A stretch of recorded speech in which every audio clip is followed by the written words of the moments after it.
أصحابتي السلام عليكم. waxaan lacagtan ujeed ma sha Allah mujedi lacagtan waxa laga qabtay YouTube ka laga qabtay ma sha Allah gaarigan ujeed waxa laga gaday YouTube laga gaday wax kale ma aha haddana lacag kale TikTok ku jirta lacagtaas TikTok ku jirtana insha Allah. السلام عليكم يا TikTok. ما عندي waxaa arkaysaa ana dollar xisaabinayo marka beentii u maleynaysaa markaan ilaa YouTube lacag laga helaa lacagtan u jeedina waxa laga soo bixiyay TikTok laga soo bixiyay TikTok-gayga ma laakiin TikTok waa dad aniga u xil saaran TikTok-yadaas marka mid kale inta inii sheega ciidi hadii ilaahay yiraahdo يا سعيدين يا سعيدين ciida qofkii rabo Ramadaan soo gal rabo Ramadaan markuu dhamaado oo ciid uu ka dhimantahay afar bari camal hadii soo qabto أورا لكنه محق قال عمره ودقوسه ما أنت لا حتى لا أجلس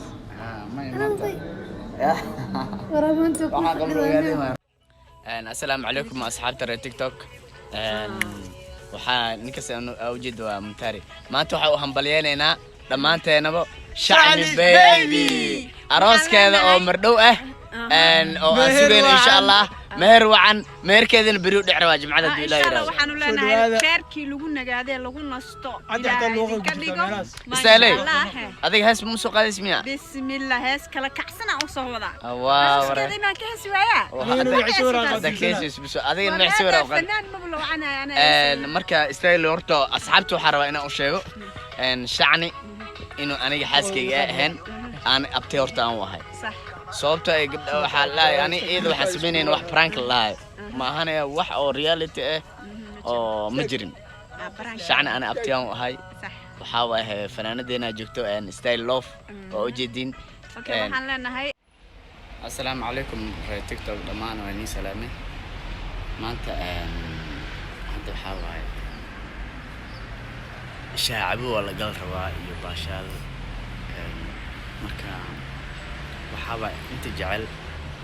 in oo meelaha qaar oo dalxiiska in la geeyo macnaha waxa waay bay soo xiriiri karaan TikTok ay gal soo xiriiri karaan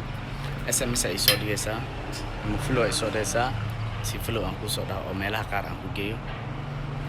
mar qaarkood waxa fiican in oo naftaada macnaha aan meelaha qaar aad soo inaan macnaha u raaxayso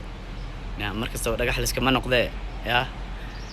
jeebkaaga mar waxa waay lacagta inaad ka bixisaa fiican oo naftaada u raaxayso adduunkan waa la socdaa waa la dhimanaa marka qof kasta waqti uu dhimanaa lama aqaan waxaan leeyahay marka asxaabay nafta u raaxaya